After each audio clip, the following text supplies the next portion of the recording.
ജരാസന്ധന്റെ കാരാഗ്രഹത്തിൽ കിടന്നിരുന്നതായ ഒരു 20,800 രാജാക്കന്മാരാണ് ഇവിടെ നമസ്കരിക്കുന്നത്. എന്തിനു വേണ്ടി അവർ നമസ്കരിച്ചത്? എല്ലാവിധ ദുഃഖങ്ങളിൽ നിന്നും മോചനം തരണേ എന്നാണ് നമസ്കരിക്കുന്നത്. അപ്പൊ ജരാസന്ധൻ കുറെ ആളുകളെ കൊണ്ടുവന്നിട്ട് അടച്ചിരുന്നു എന്നുള്ളതാണ് കാരാഗ്രഹത്തില്. ആ കഥയൊക്കെ ഇവിടെ പറയണ്ടായി. അദ്ദേഹത്തിന്റെ ആ മുഷ്കാണ് ശരിക്കും ചെയ്തത്.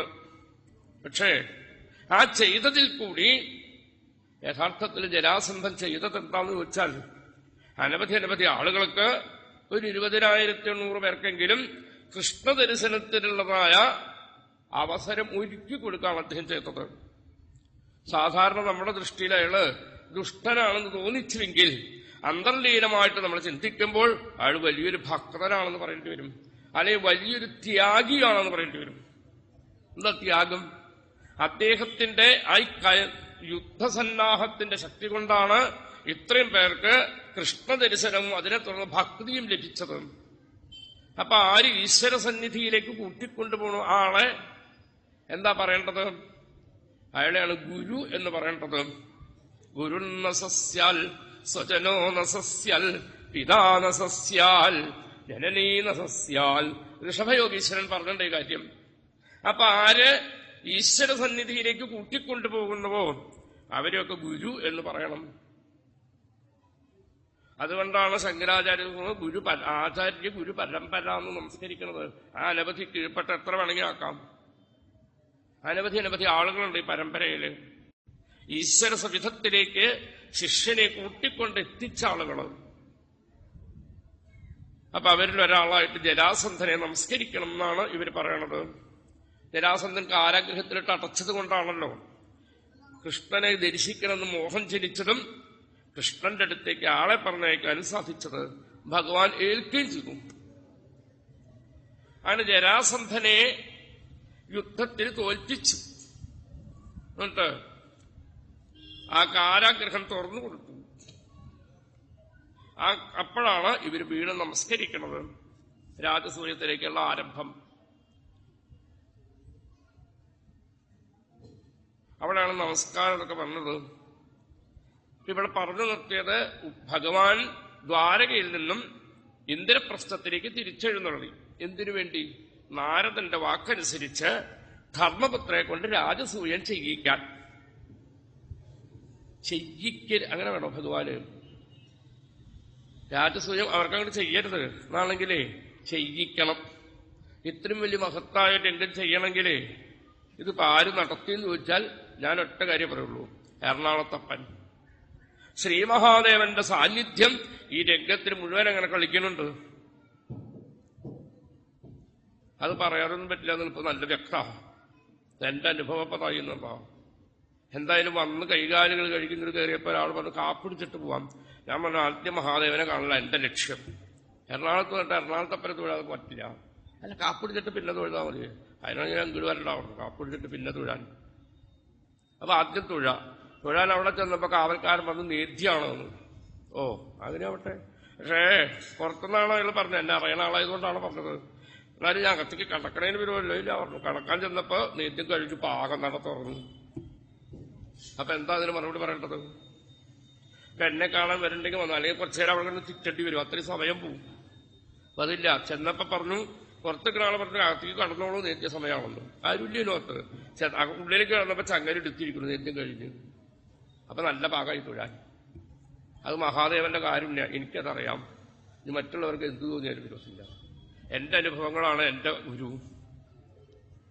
അപ്പൊ മഹാദേവന്റെ സാന്നിധ്യം സർവത്ര കളിക്കുന്നുണ്ട്. അദ്ദേഹമാണ് നടത്തുന്നത്. ഇത്രയും വലിയ രാജസൂയത്തിനൊക്കെ മഹത്തായി യജ്ഞം നടക്കണമെങ്കിൽ അത് എളുപ്പമല്ല. ഇപ്പൊ ധർമ്മപുത്രർക്ക് അറിയാം ചെയ്യാൻ പറ്റില്ല എന്ന്, തന്നെ കൊണ്ടാവില്ല. പ്രത്യേകിച്ചും കൃഷ്ണനെ ജയിക്കുക എന്നുള്ളത് നടക്കാവുന്ന വേണ്ട, അത് ആവശ്യമില്ലാതാണ്. കൃഷ്ണനെ ജയിച്ചിട്ട് എന്തു ചെയ്യണം? അപ്പൊ നാരദനാണ് പറഞ്ഞത് അങ്ങ് നടത്തണമെന്ന് വിചാരിക്കേണ്ട, കൃഷ്ണൻ നടത്തണു, അങ്ങ് അതിനൊരു ചട്ടുകം, ഒരു ഉപകരണം മാത്രം. അപ്പൊ നമ്മളൊക്കെ യഥാർത്ഥത്തിൽ എങ്ങനെയാന്ന് വെച്ചാൽ ഈ ഭാഗവത സത്രത്തിലെ ചില ഉപകരണങ്ങള് നടത്തിയതും മഹാദേവൻ, വായിച്ചതും മഹാദേവൻ, പ്രസംഗിച്ചതും മഹാദേവൻ. എനിക്ക് വല്ല കഴിവുണ്ടോ? എനിക്ക് കഴിവില്ല. അപ്പൊ മഹാദേവനാണ് ഉള്ളിൽ കടന്നിരുന്ന് പറയിപ്പിക്കേണ്ടത്. അതെങ്ങനെ ചതുമാര് പറയും? അത് നല്ലതായാലും തെറ്റായാലും അതിന്റെ സർട്ടിഫിക്കറ്റ് തരേണ്ട ആള് മഹാദേവൻ. മറ്റോരോ സർട്ടിഫിക്കറ്റും ഞാൻ ആഗ്രഹിക്കുന്നില്ല. ഇപ്പൊ അതില്ല, എനിക്ക് വിരോധമില്ല. ഇവിടെ ഇറങ്ങുമ്പോൾ പൊട്ടയായി എന്ന് പറഞ്ഞാലും എനിക്ക് വിരോധമില്ല. പൊട്ടയായി എന്നാണ് ആളുകൾ ജനങ്ങൾ പറഞ്ഞെങ്കിൽ അത് മഹാദേവൻ തോന്നിപ്പിച്ചത്. അപ്പൊ എനിക്ക് എവിടെയും ന്യൂനത പറ്റി. നല്ലതെന്നാണ് പറഞ്ഞിട്ട് അതും മഹാദേവന്റെ അനുഗ്രഹ നിഗ്രഹത്തിനേക്കാൾ വലുതില്ല. അപ്പൊ നാരദ മഹർഷിയെ അവിടെ ചെന്ന് പറഞ്ഞു ധർമ്മപുത്രനോട് ഞാൻ കൂട്ടിക്കൊണ്ടുവരാമെന്ന്. അങ്ങനെയാണ് എല്ലാവരും കൂടി ദ്വാരകയിൽ നിന്ന് പുറപ്പെട്ട് ഇന്ദ്രപ്രസ്ഥത്തിലെത്തിയത്. അവിടെ ഭംഗിയായിട്ട് സ്വീകരണവും നൽകി. ധർമ്മപുത്രര് എന്തെന്നില്ലാത്ത ആനന്ദത്തോടെയാണ് പൂർണ്ണകുംഭത്തോടെ ഭഗവാനെ സ്വീകരിക്കണത്. നാരദൻ പോയിട്ടുണ്ട് കൂട്ടിക്കൊണ്ടുവരാൻ. കിട്ടുമോ ഇല്ലയോ അതിപ്പോ ധർമ്മപുത്രൻ ഉറപ്പിച്ചിട്ടില്ല. കാരണം അങ്ങനൊന്നും വരണ ആളല്ല കൃഷ്ണനെ. ഓടിപ്പോയിട്ട് നാളെ അതെ അവിടെ ഒന്ന് വന്നോളൂ കിട്ടു എന്ന് പറഞ്ഞാൽ വരണ ആളല്ല, അതറിയാം. അപ്പൊ നാരദന്റെ വാക്ക് വെറുതെ ആവില്ല. എന്താ? ഭക്തന്റെ വാക്ക് ഒരിക്കലും അന്യഥാ വരാൻ ഭഗവാൻ സമ്മതിക്കില്ല. തെളിയിട്ടുണ്ട് പല സ്ഥലത്തും. എങ്കിലും ആവോ കൃഷ്ണനെ ഇപ്പൊ എന്താണ്ട് തിരക്കെന്ന് അറിയില്ലല്ലോ. അപ്പോഴാണ് അപ്പൊ ആദ്യജന്യത്തിന്റെ ശബ്ദം ഗോപുരദ്വാരത്തിലേക്ക് എത്തി അവിടത്തെ സ്വീകരിച്ചു. പക്ഷെ കൃഷ്ണന് ഓരോന്നും അറിയാം. അഥവാ ഭഗവാൻ തന്റെ ചര്യകളിൽ കൂടി നമ്മളെ കാണിച്ചു തരണം. പ്രായമായവരെ അങ്ങോട്ട് നമസ്കരിക്കണം. അതുകൊണ്ട് കൃഷ്ണൻ ധർമ്മപുത്രനെ നമസ്കരിച്ചു, ഭീമസേനനെ നമസ്കരിച്ചു, നകുല സഹദേവന്മാര് കൃഷ്ണനെ നമസ്കരിച്ചു. ഇവിടെ നമസ്കരിക്കാത്ത ഒരാളുള്ളൂ, അർജുനൻ. എന്തേ? തന്റെ ഇടം കയറുകൊണ്ടല്ല, ഒപ്പമുള്ളവര് തമ്മിൽ നമസ്കരിക്കേണ്ട കാര്യമില്ല. ഒപ്പമുള്ളവര് തമ്മിൽ ആലിംഗനമാണ് ആവശ്യം. അവരാലിംഗനം ചെയ്തു.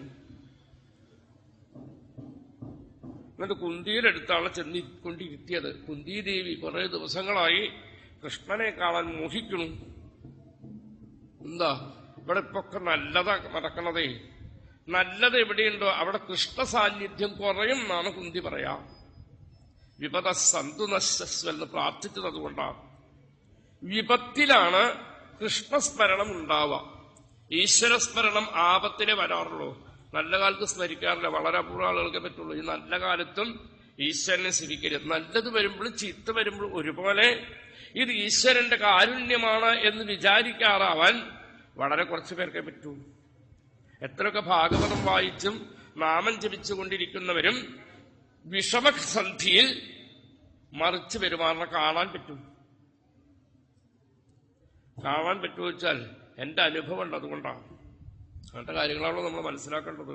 ഭാഗവത കഥ പറഞ്ഞ അനവധി കേട്ടിട്ടുള്ളതാണ്. ഇതിലേക്ക് പലരും വായിക്കുന്നവരുണ്ട്, കഥ അനവധി കേട്ടിട്ടുണ്ട്. പക്ഷെ അങ്ങനെ ആയ കാര്യമില്ല. ഇത് മനസ്സിലാക്കാൻ കുറച്ച് ബുദ്ധിമുട്ട് അതിൻ്റെ ഉള്ളിലേ. അപ്പൊ ഭക്തനാണെന്ന് നടിക്കാൻ നമുക്കൊക്കെ പറ്റും. പക്ഷെ വിപത്തിലാണ് ഭക്തൻ ആരാന്നറിയാം. അതിനുദാഹരണം എന്റെ അടുത്ത പ്രദേശത്തുണ്ടായ ഒരു കാര്യം. അടുത്ത ഒരു 1/2 കിലോമീറ്ററിന്റെ ഉള്ളില് ഞാനൊക്കെ പരിചയമുള്ളതാണ്. ഒരു തമിഴ് ബ്രാഹ്മണനും ബ്രാഹ്മണ സ്ത്രീയും അവരുടെ ഗൃഹത്തിലേക്ക് ഇവർക്ക് കൂട്ടിക്കൊണ്ടോ. എന്താ ശ്രീകോവിലൊക്കെ അറിയോ? ലോകത്തിലുള്ള സർവ്വദേവീ ദേവന്മാരുടെ വിഗ്രഹ ഫോട്ടോകളുണ്ട്, ഭഗവാന്റെ ശ്രീകൃഷ്ണ വിഗ്രഹമുണ്ട്, എല്ലാം ഉണ്ട്. ഇല്ലാത്തതില്ലാന്ന് പറയുന്നല്ലോ. നല്ല വിളക്കൊക്കെ വെച്ച് പതിവായിട്ട് 2 നേരം നാരായണിയോ ഭാഗവതമൊക്കെ വയ്ക്കും. ഭാര്യയും ഭർത്താവ് ഒരുമിച്ച് അങ്ങനെ ജീവിതം കണ്ടിട്ടുള്ള ഒരു 5-6 കൊല്ലം ഞാൻ കണ്ടിട്ടുണ്ട്. അദ്ദേഹത്തിന് ഏക മകൻ അമേരിക്കയിലാണ് ജോലി. ഒരു ദിവസം രാത്രി ഫോൺ വരികയാണ്, അമേരിക്കയിലെ മകൻ ആക്സിഡന്റിൽ മരിച്ചുപോയിരുന്നു. എത്രയാ ഭാഗവതം വായിച്ച, എത്രയാ നാരായണ വായിച്ച, ഗീതി ഒക്കെ വായിക്കണം. 2 നേരം എന്തെല്ലാം തിരക്കുണ്ടെങ്കിൽ 2 നേരം അവിടുത്തെ അടുത്ത അമ്പലത്തിൽ ശ്രീകൃഷ്ണ ക്ഷേത്രത്തിൽ തൊഴാണ്ടിരുന്നിട്ടില്ല. കടക്കാൻ പാടില്ലാത്ത വല്ല അശുദ്ധി വന്നാലുള്ള ഒറ്റൊക്കെ തൊഴും. അങ്ങനെയുള്ള സ്ഥലത്ത് മകൻ മരിച്ച് ഫോൺ വന്ന് പിറ്റേ ദിവസം വിളിച്ചപ്പോൾ ഞാൻ ചെല്ലുമ്പോ കണ്ട രംഗം എന്താണെന്നറിയോ? ആ സ്ത്രീ എത്രയാ ഭാഗം വെച്ച് കണക്കില്ല. ആ സ്ത്രീ ഒരു മുട്ടൻ മുളവടി കൊണ്ടുപോയിട്ട് ശ്രീകോവിലേക്ക് കിടന്നിട്ട് അവിടെ ഇരുന്ന ഫോട്ടോ വിഗ്രഹങ്ങൾ മുഴുവൻ തല്ലി തകർത്തു. നിന്നെയൊക്കെ എത്ര വളരെ ദിവസം വിളക്ക് വെച്ച് ആരാധിച്ചതിന് നീ തന്നതാ എനിക്കല്ലേ എന്ന് വെച്ചിട്ട്. ഇവിടെയാണ് ഭക്തനും അഭക്തനും തിരിച്ചറിയാൻ പോണത്. നല്ല ഭക്തന് അതും ഈശ്വര കാരുണ്യമായിട്ട് മാറുകയാണ് ചെയ്യുക. അതാ നാരദ മഹർഷി പറഞ്ഞിട്ടുള്ളത്. നല്ലോണം ഭാഗവതം ആലോചിച്ചിട്ട് വേണം കൊണ്ടു നടക്കാൻ. ഭഗവാനെ സേവിക്കുമ്പോൾ നല്ല ഭാവം ഉണ്ടാവണം. അതാ നാരദ മഹർഷി പറഞ്ഞത്, നവൈജനോ ജാതു കഥഞ്ചനവതിൽ മുകുന്ദ സേവി അന്യവൽ അംഗസംസ്കൃതി. മുകുന്ദസേവിയെയും മുകുന്ദസേവി അല്ലാത്ത ആളെയും തിരിച്ചു കാണിക്കാനാ പറഞ്ഞിട്ടുള്ളത്. അപ്പൊ നല്ലൊരു ഭക്തനാണെങ്കിൽ ഗുരുവായൂരപ്പന്റെ ഫോട്ടോ തല്ലിത്തേർക്കോ? അപ്പൊ അവര് കാണിക്കാൻ പാകത്തിന് എന്തിനപ്പോ ചെയ്തതെന്ന് വെച്ചില്ല. ആ വിപത്ത് വന്നപ്പോൾ, മകൻ മരിച്ചു എന്നുള്ള വിപത്ത് കേട്ടപ്പോൾ ആ വിഗ്രഹങ്ങൾ മുഴുവൻ തട്ടിപ്പൊട്ടിച്ചു. പിന്നീട് ആ മുറി തുറന്നില്ല അവര്. പിന്നീട് കണ്ടതെപ്പോഴാണ്, ഞാൻ ഒരു 6 മാസം കഴിഞ്ഞിട്ട് ഒരിക്കൽ വീടിന്റെ അവിടേക്ക് പോയി അടിക്കൂടി പോവുകയാണ്. അപ്പൊ എങ്ങനെ ഇരിക്കണമെന്ന് നോക്കിയപ്പോഴേ ഇവര് 2 പേര് മകന്റെ ഫോട്ടോമ നോക്കിക്കൊണ്ട് ഇങ്ങനെ ഇരിക്കുക. 6 മാസം കഴിഞ്ഞിട്ട് കരഞ്ഞും കൊണ്ട് എന്റെ മകൻ മരിച്ചുല്ലോ എന്നും പറഞ്ഞ്. ഇതാണോ ജീവിതത്തിൽ വേണ്ടത്? അതോ ഗുരുവായൂരപ്പനെ ഭജിച്ചതിന്റെ പേരിൽ മനസ്സിന് വേണ്ടതായ സാന്നിധ്യം കിട്ടണോ? ഏത് വിപത്തിനും പിടിച്ചു നിൽക്കാനുള്ള കഴിവുണ്ടാവും ഭഗവാനെ വേണ്ട പോലെ സേവിച്ചിട്ടുണ്ടെങ്കിൽ. അല്ലാതെ നടന്നിട്ടൊന്നും കാര്യമില്ല. ഭക്തനാണ്, 2 പേരും കുളിക്കുന്നുണ്ട്, മഹാദേവനെ തൊഴുണ്ടെന്നും പറഞ്ഞിട്ട് കാര്യമില്ല. മഹാദേവൻ വിപത്ത് തരുമ്പോൾ ആ വിപത്തിൽ പിടിച്ചു നിൽക്കാനുള്ള കഴിവ് അത് നല്ല ഭക്തനുണ്ടാവും.